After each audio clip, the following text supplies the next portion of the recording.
Go Condition 1. Corporal Mud here. I'd like to start this off by thanking God for the ideas for this story and this video. Battle of Dimensions, Part 4. Assault. The first LAV came charging around the hill, and it must have hit a mine because it lifted off the ground and exploded. The Chinese must have poorly placed their mines because the explosion set off several other mines, throwing additional dust and debris into the air above the road leading to the facility. Everything else happened so fast, it's impossible for me to adequately describe the complete order of events. But everyone pretty much just started shooting. The Marines on the hillside opened up on the facility, and the rounds going outbound was a combination of 5.56, 7.62, and the occasional sniper round. The Chinese machine guns at the same time returned fire, and I could hear the rounds cracking through the air and landing around us. I fired at the leftmost machine gun of the two on the southeast corner. The first shots I fired impacted the sandbag wall that encircled the facility. At the same time, the infantry squad next to me got raked with fire from the machine guns. The M240 machine gun crew responded with a cyclic rate of fire, the tried and true accuracy by volume mentality. The left Chinese machine gun got hammered with a straight wall of lead and immediately fell silent. I yelled to my team, "Focus fire on the second machine gun." There was a trio of raws in response, and immediately the ground and wall around the machine gun exploded with bullet impacts. As I fired at the machine gun, I caught a glare of light and a flash on the eastern side of the facility.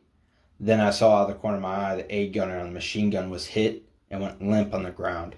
I began to pepper the spot with rounds till I heard my bolt lock to the rear. When I heard that, I rolled to my left behind the cover of the large rock I was by to reload.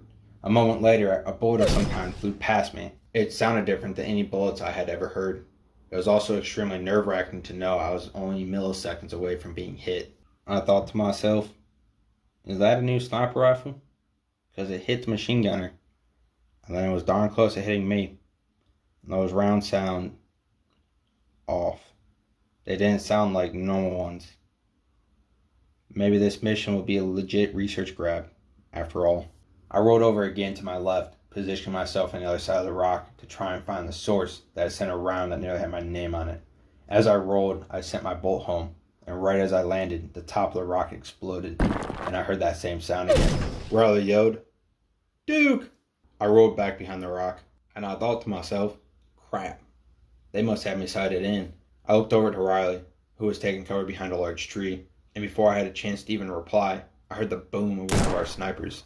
Riley yelled at me, "Duke, are you okay?" I yelled back, "Yeah." As I rolled cautiously back to my right, Riley yelled back to me, "Duke, what are you doing?" I replied, "Being Smedley Butler 2.0. She replied, "What? Duke, that's dumb." "Not if it works." I yelled back. I started back in on the facility and looked around the east side and saw no additional flashes or hear the unique sound again. As I continued to look around the facility for more enemies, I saw a heavy firefight still going on at the front. Our adversaries had started to take pot shots from behind the sandbag wall on the southeastern side. As I was about to start engaging them, the order came over the radio. "Wreckers, assault the facility." I waited for the command I was expecting from Finley. Then I remembered we had Roberts instead. So I yelled, "Prepare to rush." I paused for a second, then yelled, "Go!" Immediately, Seaburn and the ground pounders near us started conducting buddy rushes towards the facility. I took a moment to look over at the rest of my squad, and if looks could kill, I'd be dead, because Roberts gave me a death glare. I locked eyes with him for a moment, and then looked back at Riley and the rest of my team. When she got back down behind a tree, I got up and rushed. Riley and I alternated rushes while Hill and Jenkins did the same. Jenkins and I ran and covered together while Riley and Hill moved together. It was something to see everyone charging. The few Chinese left on the southern and eastern side of the facility continued to take pot shots, but they weren't very effective because of the trees and foliage around us. As soon as one would pop up to shoot, they were dispatched just as quickly. I thought to myself, it's like we are unstoppable. We exited the tree line into a wide open field 150 meters from the facility. As we approached 100 meters, I saw a Chinese soldier jump up from behind the southern wall and shoot.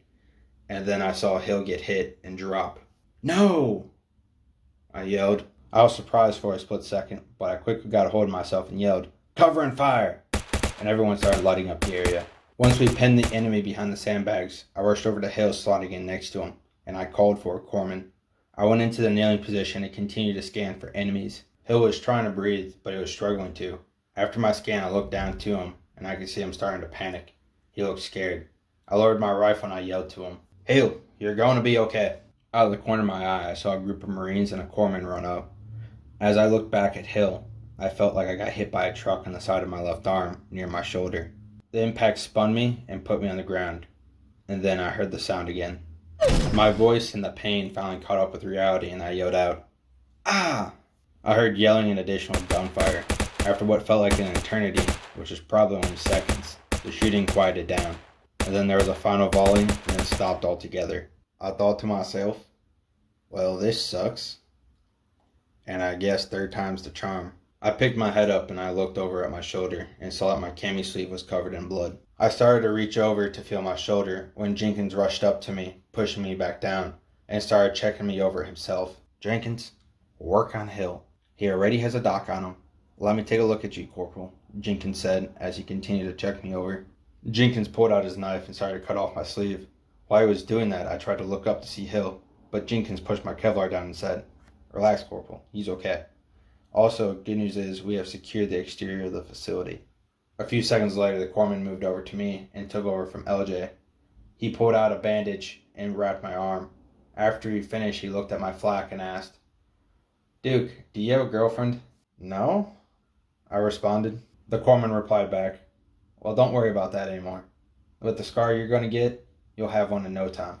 The corpsman got up and ran off to tend to other injured personnel. I quickly looked over to Hill. The group of Marines were loading him onto a stretcher, and Jenkins said, "Don't worry, the flak stopped it, but they think he may have a collapsed lung or broken ribs."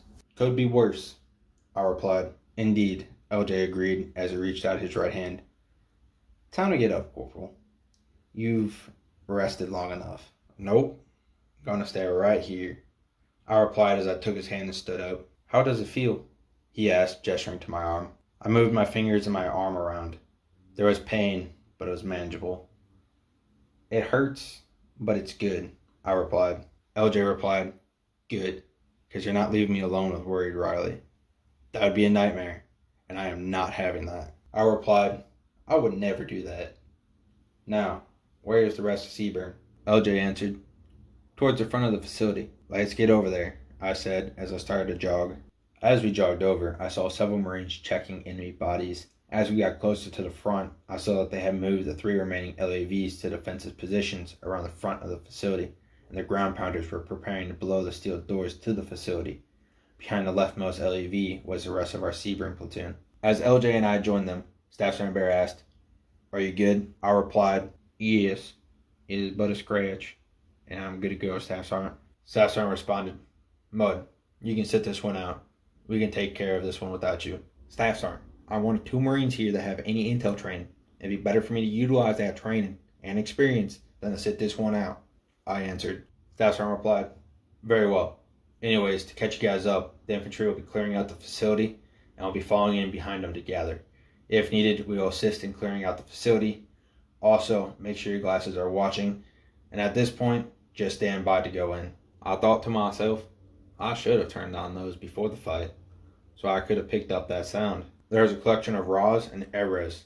Sure enough, Roberts opened his big mouth and yelled, "I know it's I, Staff Sergeant." I thought to myself, "Roberts, I am so done with your crap." There were a few Marines that murmured, "Aye, Staff Sergeant." I wasn't one of them. Roberts glared at me, expecting a response. I put my gloved finger up to my ear in a cleaning and wiping motion and said, "Did you say something? Because I think I may still have some dirt in my ear if you did." "My bad." Staff Sergeant cut in before we could continue our verbal exchange. "Okay, prepare yourselves and stand by. The infantry should be blowing the door shortly. Mud, walk with me." "Roger," I replied, making eye contact with Roberts, then looking over to Riley and Jenkins. Riley had a concerned look on her face. I smiled at her and gave her a thumbs up. She gave me a weak smile back, and then I turned and headed off with Staff Sergeant. As I walked with Staff Sergeant, he said to me, "Mud, 2 things. 1, you don't have to go on with the rest of this mission if you don't want to." I replied to him, "Staff Sergeant, I'm good to go, and I have a responsibility to my team and my squad." "I understand, but that brings me to my second point. Do you want to be a squad leader at some point?" he asked. I answered, "Yes, I do, and I'm more than capable of being one too." Staff Sergeant asked, "So then why are you disrespecting Roberts?" "Staff Sergeant, Roberts is a boot sergeant. He does everything according to the quote-unquote book that is only relevant in garrison and not in combat. He is not practical with what he does, so I find it unrealistic to even listen to him. I responded, but he is still a sergeant and your corporal.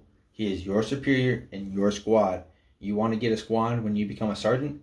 You gotta listen to hires. Otherwise you never will. Understood? Staff Sergeant asked. I thought to myself, you don't need to have a rank to be a leader. But now I know why I wasn't put in charge of this squad. It's because I'm not a sergeant and I'm only a corporal. I understand, Staff Sergeant, I said, trying to hide my annoyance. Good. Now go stand by with the rest of Seaburn while I let the infantry lieutenant know we are ready. Staff Sergeant said without looking at me. Good to go, I replied and turned around and headed back towards my squad. I thought to myself, I am surrounded by morons.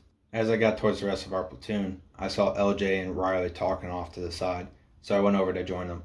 As I got closer, I heard the last bit of their conversation.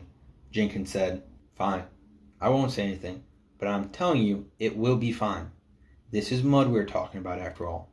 Riley looked up and saw me, and she asked, Mud, what did he talk to you about? I answered, Lad, I need to be a better brown noser, or I won't get a squad. Jenkins replied, That is dumb. You'd be one of the best people to have as a squad leader. You know, I'm really starting to hate our new leadership. As I was about to respond, orders came over the radio. Stand by for breaching. We looked over to the steel door, rigged with explosives. Let's get behind that LAV, I said quickly. Let's, they said, and we ran over to the armored vehicle and waited with the rest of Seaburn. Finally, I felt and heard the boom from the explosives, and I thought to myself, I hope we actually find something useful in there. Well, that's the end of part 4. Let me know what you guys think in the comments. I'll be trying to get out part 5 as soon as possible. God bless you. Thank you. And this is Corporal Mud, out.